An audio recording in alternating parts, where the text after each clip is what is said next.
Și vedem Aspopă la Shimon în cut-off, care face triple la 1000. Coladi. Foarte antipatic. Deocamdată. Wow, ce flop pentru Adi. Damă 10-8 cu 2 roșii. Foarte antipatic. Tu antipatic. Să mă picioare că nu. Check bet 700, Shimon. Aici Adi are toate opțiunile deschise, fie raise, fie să dea doar call. Are o mână atât de bună pe acest board încât toate opțiunile îi sunt deschise și vedem că alege să facă raise la 2400.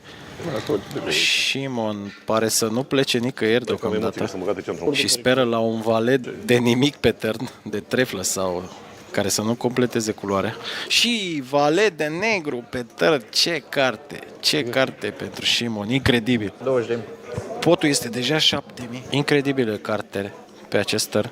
Acum Adi și second pair și up and down și flash.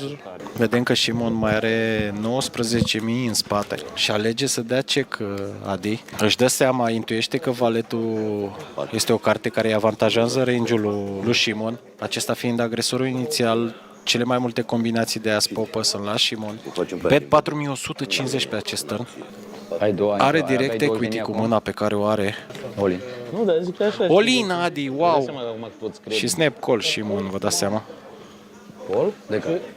Popa, mă. Și din păcate pentru Adi doar culoarea îl salvează.